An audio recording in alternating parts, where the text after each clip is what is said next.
क्या आप जानते हैं कि आपकी व्हील चेयर को कसकर पकड़ने की ये आदत ही आपको फिर से चलने से रोक रही है।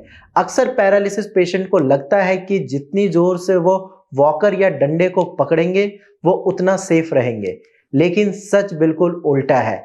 आज मैं आपको वो सीक्रेट टेक्निक बताने वाला हूं जिससे आप इस सहारे को छोड़कर अपने पैरों पर खड़े होना सीख सकते हैं। अपनी रिकवरी को आज से ही फास्ट फॉरवर्ड मोड पर डालिए। हेलो एंड नमस्कार, मैं डॉक्टर हिमांशु पराशर, भारत होम्योपैथी से। पैरालिसिस के बाद फिर से चलना किसी पहाड़ चढ़ने जैसा लगता है, लेकिन ये सफर आसान हो जाता है जब आपको सही स्टेप पता हो। आज हम सीधी बात करेंगे कैसे व्हील चेयर से लेकर इंडिपेंडेंट चलने तक का सफर तय किया जाए। सबसे पहला स्टेप, प्रैक्टिस शुरू कीजिए। जब तक आप अपने पैरों पर वेट नहीं डालेंगे तब तक चलना पॉसिबल नहीं होगा।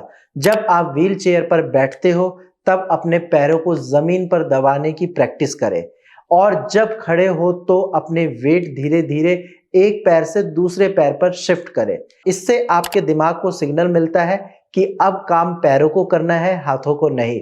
जितनी बार आप ये प्रैक्टिस करेंगे उतनी जल्दी बैलेंस इंप्रूव होगा।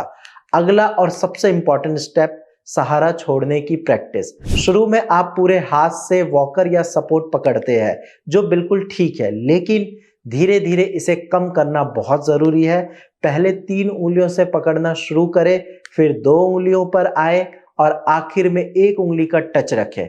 इससे आपका बॉडी खुद बैलेंस बनाना सीख जाएगा और जो नर्व्स इनएक्टिव थी वो दोबारा एक्टिवेट होने लगेंगे। याद रखिए, पैरालिसिस के बाद चलना सिर्फ पैरों का नहीं बल्कि दिमाग का भी गेम है। जब आप सहारा छोड़ने की प्रैक्टिस करते हैं तो शुरू में डर लगना नॉर्मल है, लेकिन इसी स्टेज पर आपको रुकना नहीं है। सही फिजियोथेरेपी और होम्योपैथिक ट्रीटमेंट के साथ आप अपनी रिकवरी को और स्ट्रॉन्ग बना सकते हैं। अपनी मेहनत पर भरोसा रखिए। अगर आप भी काफी टाइम से व्हील चेयर पर हैं और अब इसे छोड़ना चाहते हैं तो देर मत कीजिए।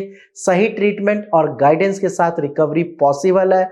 आप अपनी रिपोर्ट हमें भेज सकते हैं या नीचे दिए गए नंबर पर भारत होम्योपैथी की टीम से फ्री कंसल्टेशन कर सकते हैं। आज ही अपनी रिकवरी की तरफ पहला कदम बढ़ाइए। धन्यवाद।